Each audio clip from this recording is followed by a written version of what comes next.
விஷ்ணு விஷ்ணு பேசுகிறேன். நீதிமன்றம் கேட்டுக்கோப்பா, ஆணு பெண்ணும் ஜட்ஜி.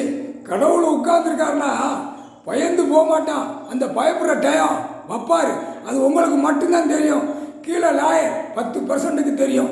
ஈரக்குலையை உருவார், நடுங்க விடுவார், வண்டி இண்டி போரில் டூ வீலர்லாம் தூக்கி அடை கட்டிடுவார். அவன் வீட்டு டாக்குமெண்ட்ஸ் எல்லாமே உள்ளே கொண்டு போயிடுவார்.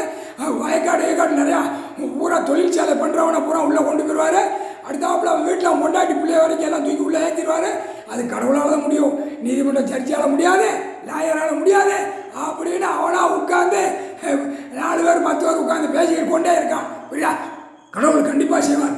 கடவுள் தான் செய்யணும். இந்த ரொம்ப மோசத்தில் போயிட்டான். அரசியல்வாதி பூரா அடைஞ்சி பூரா எழுதி பிரித்து அடித்து வச்சுருக்கான். ஒரு எம்எல்ஏக்கு இவ்வளோ சொத்தா, ஒரு எம்பிக்கு இவ்வளோ சொத்தா, மந்திரிக்கு இவ்வளோ சொத்தா, கீழே பஞ்சாயத்து போர்டு வார்டில் இருக்கவனுக்கு இவ்வளோ சொத்தா, முதலமைச்சர் 100க்கு 100 இவ்வளோ சொத்தா, பிரதமர் உட்காந்து அந்த நாற்காலியில் உட்காந்து ஆடுறான், அவனுக்கு இவ்வளோ சொத்தா.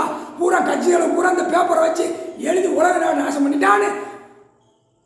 கடவுள் தான் மோடிக்க முடியும். இப்போ இந்த கரண்ட் மின்சாரத்தை வச்சு தூக்கிடுவார். இது வச்சு தூக்கல ஆதியில எப்படி தான் அந்த மாதிரி திங்க விடுவார். ஆணிட பிறவி அவன் லாயர் பூரா இப்படி தான் கதைகள் ஆடுதான், கதைகள் பேசுதான் உட்காந்து. இதாண்டா கணக்கு அப்படின்ட்டார் ஐயா. முக்கால் சத்தியம்.